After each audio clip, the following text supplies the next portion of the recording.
আজ মা অন্নপূর্ণা পূজা সম্পন্ন হচ্ছে। তাই আজকের দিনে অনেকে হয়তো মা অন্নপূর্ণা পূজার ব্রত রেখেছেন।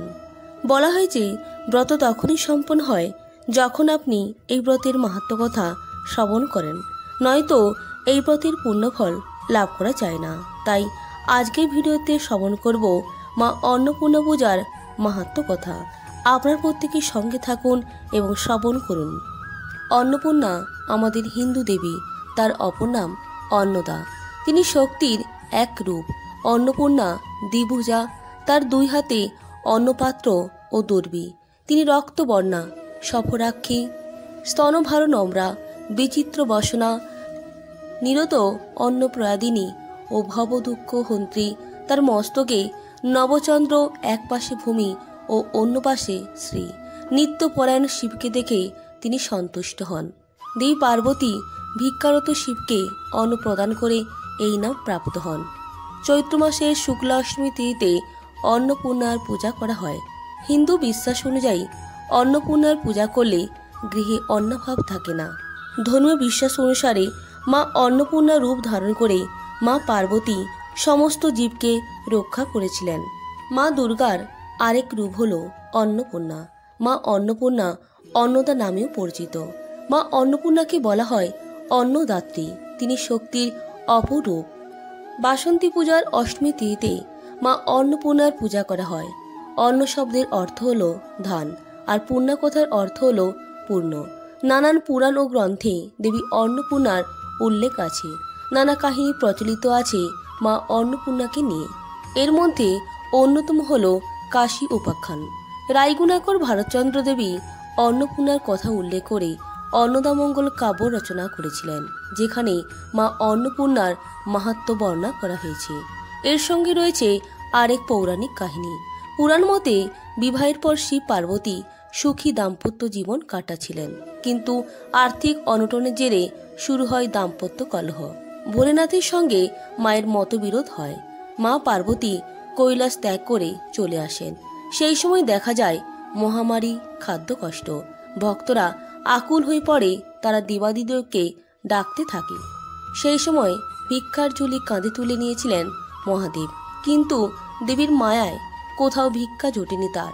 তখন শোনা যায় কাশীতে এক নারী সকলকে অন্নদান করছেন। ভোলানাথ সেখানে উপস্থিত হলে ভোলেনাথের কিন্তু মাকে চিনতে একটু অসুবিধা হয় না। মহাদেব মায়ের কাছে ভিক্ষা প্রার্থনা করেন। সেই ভিক্ষা গ্রহণ করে মহামারী এবং খাদ্যভাব থেকে ভক্তকুলকে রক্ষা করেন তিনি। এরপর কাশীতে মা অন্নপূর্ণার মন্দিরের স্থাপনা করা হয়। চৈত্র মাসের শুক্লা পঞ্চমী তিথিতে সেখানে মায়ের আবির্ভাব হয়েছিল। আবার পৌরাণিক কাহিনী অনুসারে এমন একটি সময় এসেছিল যখন পৃথিবীতে খাদ্য এবং জল ফুরিয়ে যায়, চারিদিকে অভাব দেখা যায়, হইচই পড়ে যায়। সেই সময় মানুষ ব্রহ্মা, শিব এবং বিষ্ণুর পূজা করত।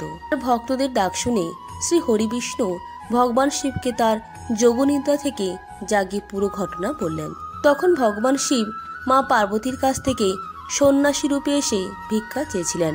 মা পার্বতী তখন দেবী অন্নপূর্ণা রূপে ভগবান শিবকে ভিক্ষা দিয়ে জীবকুলকে রক্ষা করেছিলেন। বন্ধুরা, আবার শোনা যায় অন্নপূর্ণা দেবীর পূজা বঙ্গদেশে সূচনা করেন মহারাজা কৃষ্ণচন্দ্র রায়ের পূর্বজ ভবানন্দ মজুমদার।